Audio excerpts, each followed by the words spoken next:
கர்த்தராகிய இயேசு கிறிஸ்துவின் நாமத்தில் உங்களை அன்போடு வாழ்த்துகிறேன். இன்று ஆண்டவர் நமக்கு தந்த வாக்குத்தத்த வசனம் யோசுவா 1:5. நான் உன்னை கைவிடுவதுமில்லை. Joshua 1:5. I will not leave you or forsake you. அன்பான சகோதர சகோதரிகளே, சவுலின் இரண்டாவது மகளின் கணவன் தாவீது, அதாவது மருமகன். தன் மருமகன் தாவீதை வேட்டையாட சவுல் ராஜா கிளம்புகிறார். தாவீது ஒரு கைவிடப்பட்ட சூழ்நிலையில் காணப்பட்டார். வனாந்தரத்தை நோக்கி, காட்டை நோக்கி ஓடுகிறார். ஒடுக்கப்பட்டவர்கள், முறுமுறுக்கிறவர்கள், கடன்பட்டவர்கள் அனைவரும் தாவீதுடன் சேர்ந்து கொள்கிறார்கள். தாவீதுடன் கர்த்தர் இருந்தார். கர்த்தர் தாவீதை கைவிடவில்லை. சொந்த மாமனார் கைவிட்டார். தன் மனைவி வேறொருத்தனுக்கு மனைவியாக கொடுக்கப்படுகிறார். ஆனால் தாவீதுடன் கர்த்தர் காணப்பட்டார். தாவீதை கர்த்தர் கைவிடவில்லை.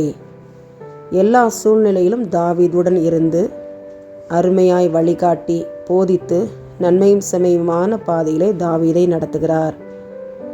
பல வருடங்களுக்கு பின்பு சவுல் ராஜா இறந்த பிறகு தாவீது அரசனாக பொறுப்பேற்கிறார். 33.5 வருடங்கள் இஸ்ரவேல் தேசத்தை ஆள்கிறார்.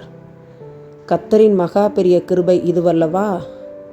தாவீதை கைவிடாத கர்த்தர் இன்று உங்களையும் என்னையும் கைவிடுவாரா? நம்முடைய சொந்த உறவுகள் நம்மை கைவிட்டிருக்கலாம். யாரோ நம்மை விட்டு விலகி இருக்கலாம்.